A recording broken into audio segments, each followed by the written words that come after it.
Okay guys, magandang araw sa lahat. So pag-usapan natin yung mainit na laban sa pagkaalkalde ng lungsod ng Maynila. So bago yan, isingit natin itong si Robin Padilla. Kung saan, anong masasabi ko dito?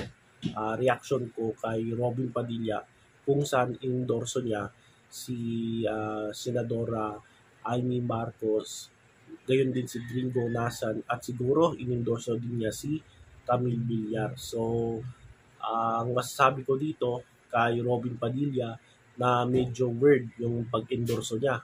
Kasi nag-endorso siya, sinuportahan niya yung kandidato sa pagkasenador na galing sa kalabang partido, no? Ah, okay lang sana, no? Okay lang 'yan, no?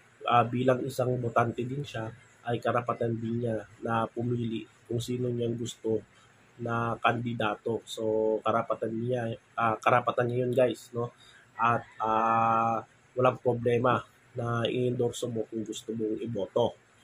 So si VP Sara naman ay walang problema kasi hindi naman siya member ng PDP. Pero itong si Robin Padilla, ang problema ay hindi lang siya member, presidente siya ng political party nila, yung PDP Laban.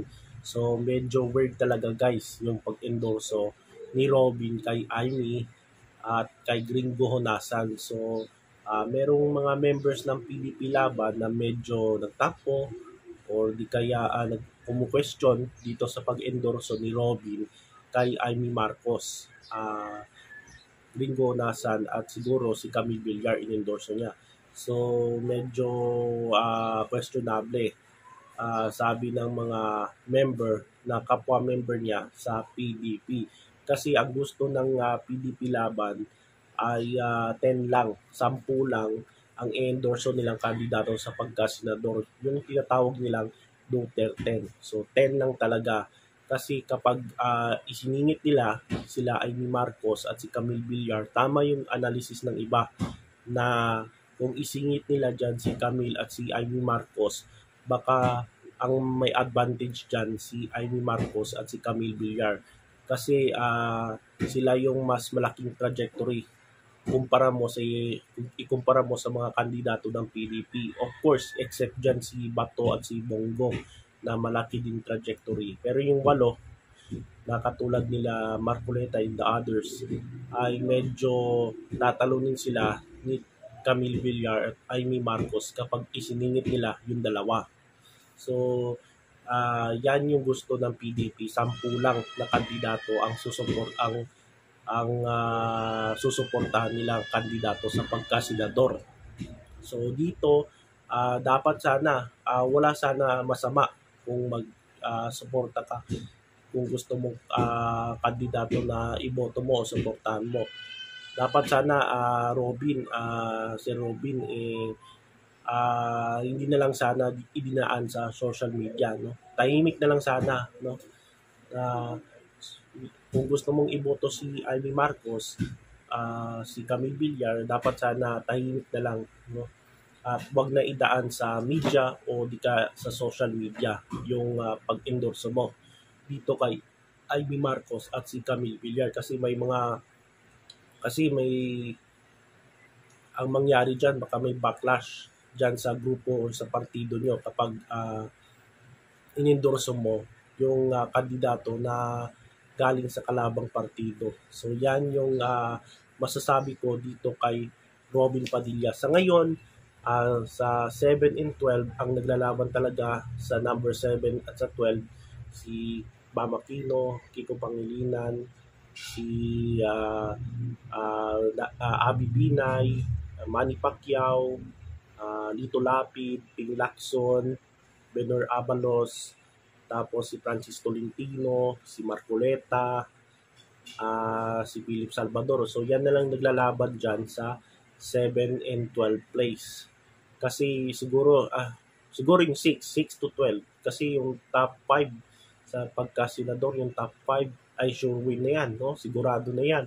Ang pinaglalaban na dyan yung 6 hanggang 12. So, yan talaga yung habol ng mga kandidato na nasa gitna at sa bingit. Kaya isa rin dyan na naghahabol si Aimee at si Camille Villar. Kaya yung siguro yung taktika nila, dahil desperado sila at namamangka sila sa dalawang ilog, gusto nila susuportahan sila ng both sides, kampo ng red, kampo ng green. So yan. So punta tayo sa laban dyan sa pagka-mayor ng Maynila. So ako guys, di ako taga Maynila. So meron ako nakita sa post feed kung saan, ewan ko kung totoo ito. So sinabi ko nung nakaraan, sinabi ko sa inyo ulit, na nasa inyo na yan kung maniwala kayo sa mga survey. Kasi kung gusto nyo iboto si Isko, iboto nyo si Isko. Kung gusto nyo iboto si Lacuna, iboto rin nyo si Lacuna. So nasa inyo na yan kung maniwala kayo sa mga survey. So ang layunin talaga yung survey na yan is mind conditioning. So nasa inyo na yan guys, no? So merong mga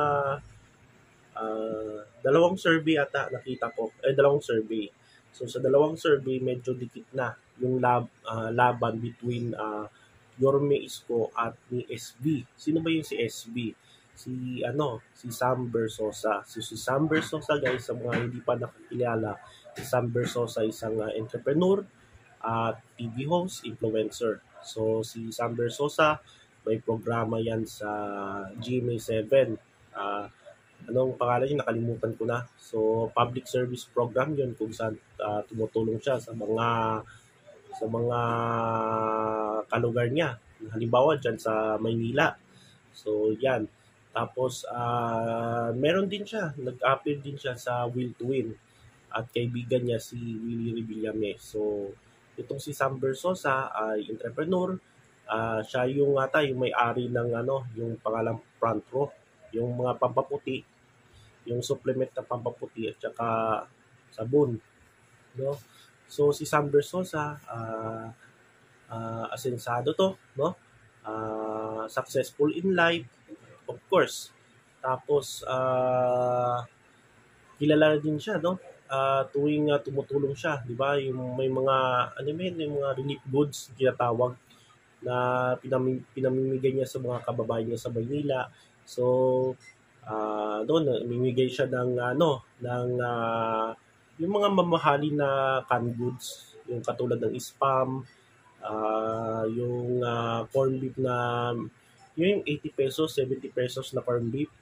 Tapos Korean noodles, siguro Korean noodles, yung tag 40 to 50 pesos na Korean noodles. Kasi sa mga namimigay sila, yung mga politiko, halimbawa sa mga probinsya, binibigyan nila mga sardinas, quick chow, yan. Pero sila, katulad ni Sam Versosa, pinamimigay yung mga mamahali na canned goods. Siguro gusto rin nila na ipatikim sa mga kababayan niya yung mga hindi pa nila natitikman na dilata, kagaya ng mga spam, di ba? Siguro sinishare niya yan. O yung spam, yung mamahali na corn beef, yun. So diyan kilala ito Sam Versosa. So hindi lang si Sam Versosa namimigay yan, meron din mga ibang mayor, no? Sa Maynila, kasi alam niyo naman mayamang syudad yan, no? Yung Maynila, Makati, Taguig yan. So si Sam Versosa namimigay din siya ng tumutulong din siya, no, sa mga mahihirap, yung nasa mga class D&E yun, doon sa Tondo halimbawa. So binibigyan din niya ng negosyo. So ganyan kakilala itong si Sam Versosa, no, sa pagtulong niya sa mga nangangailangan, sa mga mahihirap. So Sam Versosa din ay representative ng Tutok to Win party list. So siya yung representative dyan, incumbent, at ngayon tumatakbong mayor ng lungsod ng Maynila, independent. So dyan, sa mga survey, tingnan nyo, yan guys, yan. Papakita ko sa inyo yan. Yan, Manila Today, at meron pang isa, ito, yan. Yan, kita nyo na. So, unahin natin dito sa RPMD. So, RPMD, nakita ko niyan sa Facebook, nagsusurvey sila, hindi lang national, ah, hindi yung bukod sa national, nagsusurvey din sila ng performance ng mga top government officials ng bansa at nagsusurvey din sila tuwing eleksyon, lalo na sa local. So, basahin ko si Boses ng Bayan, March 21, 2025, yung RPMD. So, si Isko Moreno got 45%, Sam Versosa 38%, Hani Lacuna 15%. So, sa Okta, ang nabasa ko doon si Isko Moreno nasa 70 to 80%. So, contrary dito sa RPMD na si Isko na 45% na lang. So, yan. So, nasa inyo na yan kung maniwala kayo. At meron itong isa, Manila Today. Legit ba ito? So, survey from Manila.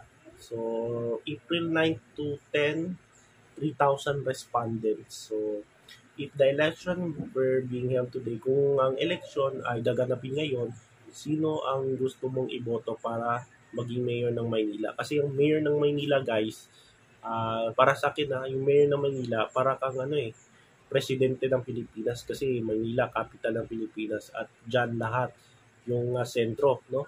Dyan lahat makikita yung mga ano ng gobyerno, mga ahensya ng gobyerno. So dyan din, no? Karamihan sa Maynila. So center of government, center of mga business and culture. So yan, Maynila. So kapag mayor ka ng Maynila, of course, titingalain ka. Hindi lang sa buong Maynila, kundi sa buong bansa. So, parang ding presidente ng Pilipinas. So, yan. So, sa Manila today, 42% si Sam Versosa, 40% si Isko Domagoso, 13% si Hani Lacuna, 3% si Mara Tamundong, and 2% others. So, yan ang nasa Manila today ito. Yan, nangungusan na ni Sam Versosa itong si Yorme. Ayan. So, nasa inyo na yan, guys, kung maniwala kayo. Ayan. So, tanong ko lang, ano nangyari dito kay Hani Lacuna, no? Si Hani Lacuna, incumbent mayor ng Maynila yan. So, what happened to Hani Lacuna? Kasi, guys, bakit naghiwalay itong, di ba dati magkakampiyan sila Hani Lacuna at Isko Moreno? Parang unity team lang, no? Sila nagwatak-watak din. So, tumakbong mayor si Isko. So, gusto siguro niya bumalik sa Manila. So, tumakbo siya. Then, nakalaban niya si incumbent mayor Hani Lacuna. Pero si Hani Lacuna, majority siguro ng konsihal at siguro kapitan ay nasa kanya. So, nasa kanya yung makinarya din kasi siya yung incumbent, sila yung administration. So, what happened dito kay Hani Lacuna? Bakit mababa siya? Tapos, nangungusan na siya ni Sam Versosa. So ngayon si Sam Versosa lumalaban. Hindi lang lumalaban din sa pagka-mayor ng Maynila. So nakikita ko din yung campaign niya, halos dinudumog yung kanyang kapag nag-rally sila.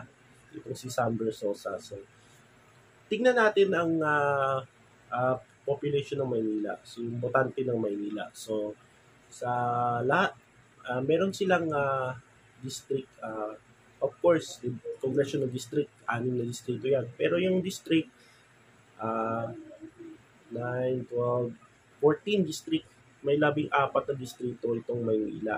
So, 6, 9, ay, hindi, sorry. 16 districts ang Maynila. So, ang pinakamalaking distrito ay yung Tondo. So, sakop niya yung District 1 and 2 na siguro may higit sa 400,000 siguro ang botante dyan sa Tondo. Ang Tondo, kung saan nandyan din dyan din galing si Isko Moreno. So, si Isko Moreno galing Tondo. So, of course, yung Tondo kung saan maraming botante galing dyan sa Tondo, Manila. So, siguro maabot sila sa 400,000 na botante dyan. So, very important itong Tondo. Siguro, lalo na sa mga tumatakbong mayor dyan at vice mayor ng Maynila. So dyan talaga yung focus. Ikalawa, pinakamalaking botante itong Sampaloc. So Sampaloc galing si Sam Versosa. So 4th District, sakop dito yung 4th District ng Maynila. At siguro lumaabot sa 200,000 yung kanilang botante dyan sa Sampaloc. So ikatlo, itong Santa Ana. Tapos, Santa Ana, tama ba? Yes, Santa Ana. At ikaapat itong San Andres at Santa Cruz, pati Santa Mesa. So, yan yung talagang focusin ng mga tumatakbong mayor dyan sa Manila. Of course, yung Tondo na pinakamalaking distrito dyan sa Maynila. So, yan. Anong sabi nyo dito sa laban dyan sa Maynila? So, nasa inyo na yan. Kung sinong iboboto nyo, ako, di ako taga Maynila. Pero kayo, taga Maynila, nasa inyo na yan. Nasa inyo ng mga kamay niyan kung sino iboboto nyo bilang alkalde ng lungsod ng Maynila. So, hanggang dito na lang tayo, guys. At enjoy your weekend and God bless Pilipinas.